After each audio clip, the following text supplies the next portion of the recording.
British government keeps on saying that genocide can only be determined by a court, a competent court, I think there's a phrase they use. And as a result of that, they won't call it genocide, even if they know that or believe it to be genocide. They're not meant to call it genocide. The problem with that, of course, is we know in certain genocides, and in fact in pretty much every genocide in the last 75 years, no one has ever, during the course of the genocide, been allowed or able to call it genocide. What we've got now in China going on is what many of us believe the data shows is frankly likely to be genocide, but we can't call it genocide. So the government can't call it genocide. And so we decided that if they say a court should, and because it can't go to basically the International Criminal Court or to the Court of Justice, because either China isn't a signatory, and or if it has to go to the Security Council, then they veto it. And they do the same, by the way, for their allies, as does Russia. So the result of all of that is there's no way it'll get to a court, international court. So we said domestic court. Government was opposed to that. We didn't quite win that, so we modified it to make sure that the court didn't have any chance to strike down trade deals. We didn't quite win that either, got close, but we didn't quite win it. And so we're on the third iteration. And the third iteration is that we bring this process into Parliament. So the government's red line about not going out to court is the key. But only we use the retired judges who sit in the upper chamber of the House of Lords will man a panel, a committee, that will look at the evidence of genocide. If a select committee in the House of Commons has first of all reviewed it and decided they think there is likelihood of evidence, then they will then bring what I would call judicial interrogation to it. And if they say it is, then it's very difficult at that point for the government to try and pretend that it's not. So that process is the amendment. I think we are gaining supporters, but you know the bill isn't back with us yet in the House of Commons, so I can't really say. I assumed it would come back next week, but I don't think it will. I have a suspicion it may not be for another week after that. The government doesn't seem to be in any hurry to bring it back. I think that's because they realise that right now, our amendment is genuinely seen as a compromise, but it will give various groups, the Uyghur as well, a chance to make their case to this committee. And that's the important thing. But the government seems reluctant to agree that. I don't think the ministers had any problem, but I think there's a deep-seated aversion to allowing this to happen in the Foreign Office amongst officials and in the Treasury and in Downing Street. So if they don't bring it back, they don't get their trade bill, doesn't become law, makes it more difficult for them to do trade deals and trade arrangements. So they have to deal with this amendment one way or the other. If this version is passed and a parliamentary judicial committee decides that there is evidence of genocide, and would the government still be able to reject it?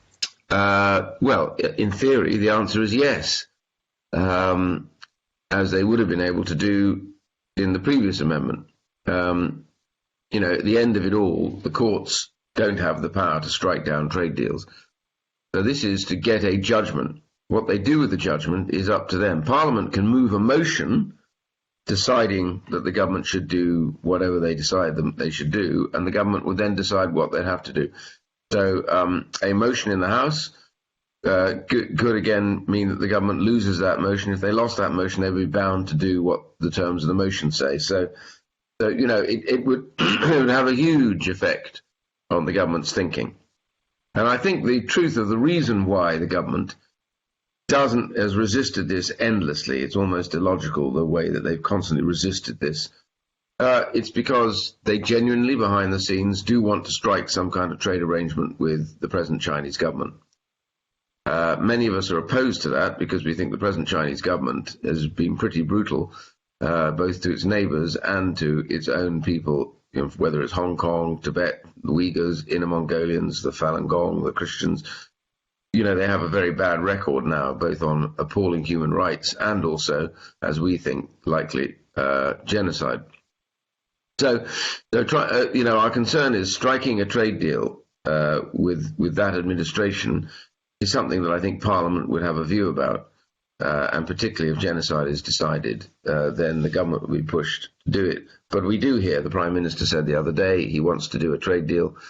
So although they deny it at what we call the dispatch box in the House of Commons, then they get up, they say we have no plans. It's the oldest get out card that you ever play as a minister. We have no plans.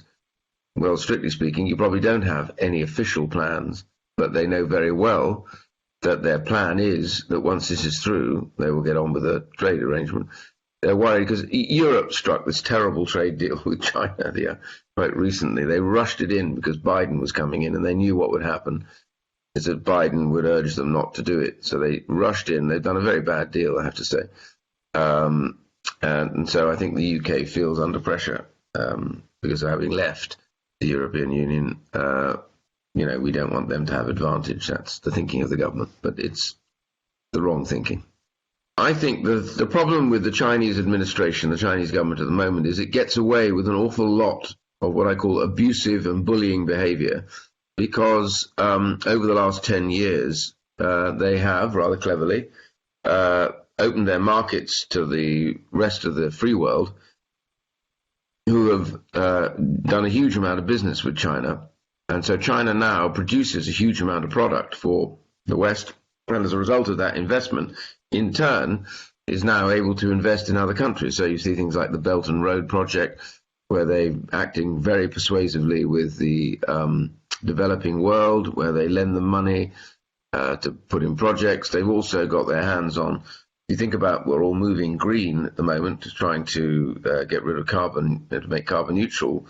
The choice is electric. I wouldn't do that myself. I think hydrogen is the way ahead, but government's very keen to get on with it, so it's all electric, be battery-powered vehicles and things. The biggest producer of batteries in the world is China. The owner of most of the rare earth materials in the world is China. The producer of the most rare earth materials, the biggest producer by a long, long way, is China. These are the sort of materials that go into the making of this machine that we're on at the moment. Batteries, telephones, all those sophisticated electronic equipments.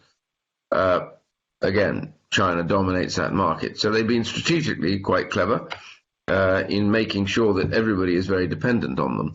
Now, of course, that dependency helps them because every time there's the possibility of any criticism, they immediately will say, well, you don't need our markets.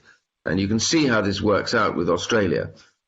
Australia just asked for an independent inquiry, and China whacked sanctions on them, if you remember, on wine and all sorts of things, and has been very rude about the Australian government, which is very undiplomatic.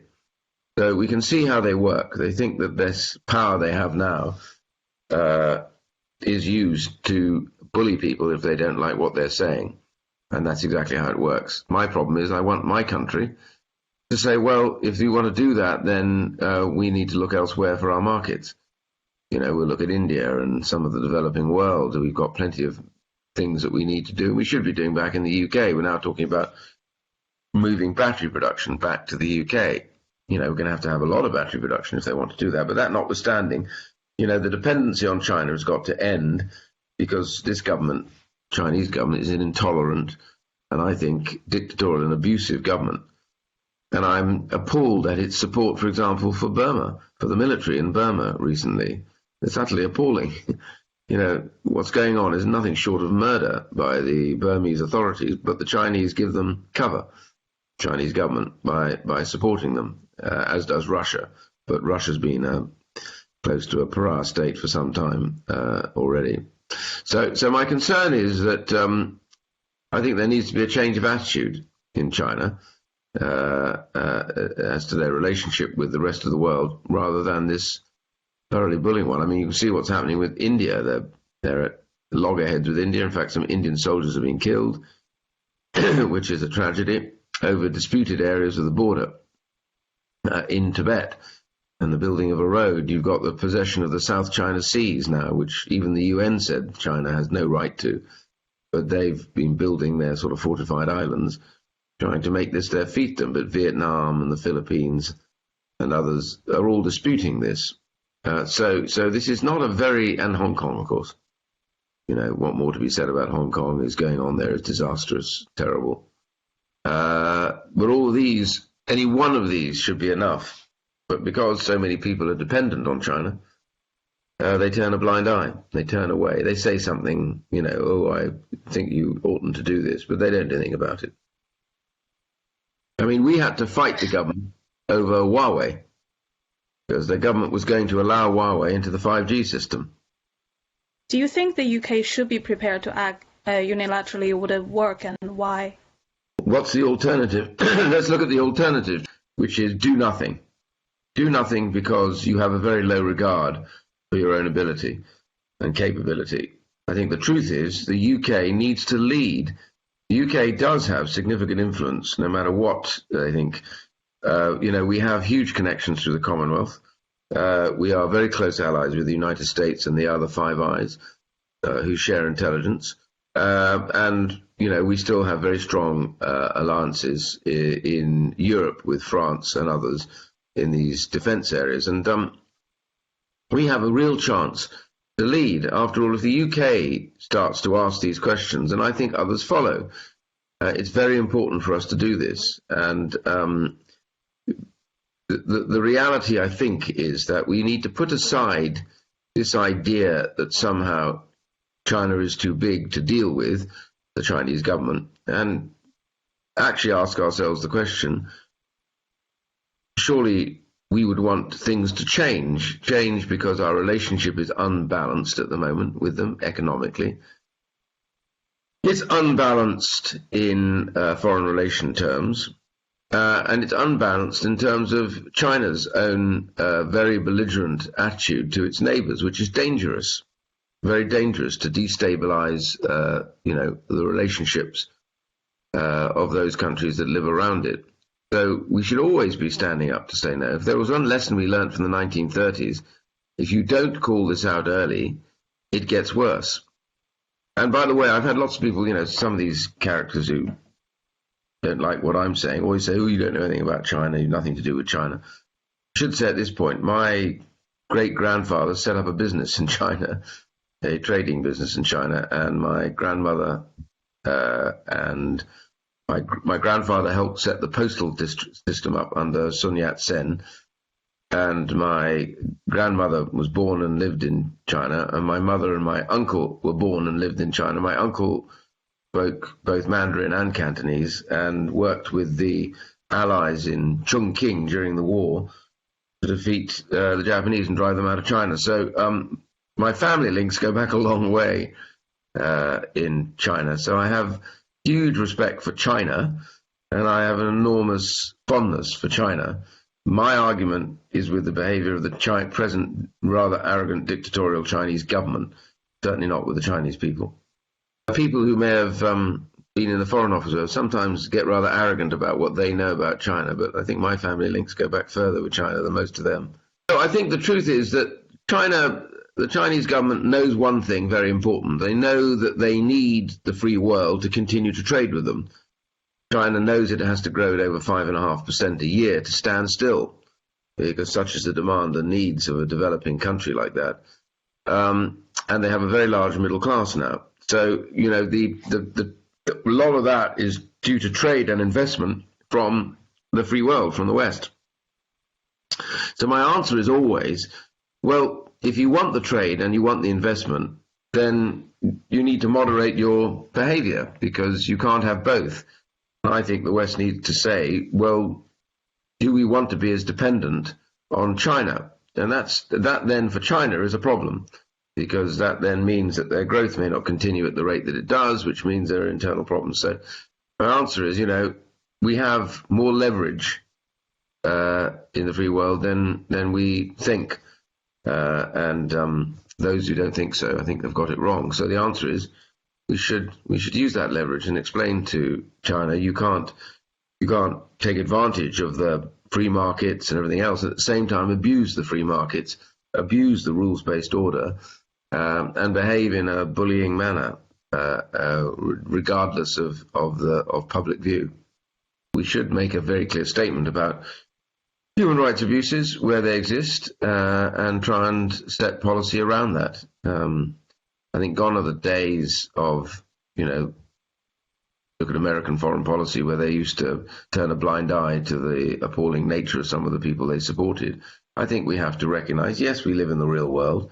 Not every state necessarily believes the same as we do. But I think there is a sort of a sense of behavior, particularly even if you're upset about their internal behavior, but their external behavior needs to be moderated. I mean, as I say, the whole idea of capturing the South China Seas and claiming historic ownership is just nonsense. But to do it like that, thus pushing the rights of those who claim it, like the Philippines and Vietnam and the others, the Spratly Islands and various others, these things are important. The border with India, you can't just behave and decide you want to move the border and you don't agree with where the border is. You try and resolve that issue. You don't spend your time just literally getting so aggressive that people get killed. And in Hong Kong, we had an agreement. That agreement said that Hong Kong would have a different system. Now what's happened is they've just taken it over, and their threats on Taiwan are really dangerous. So my point is that the world-based order doesn't work if people don't stick to the rules as much as they can. And we saw that before. When that happens, we end up in terrible disaster.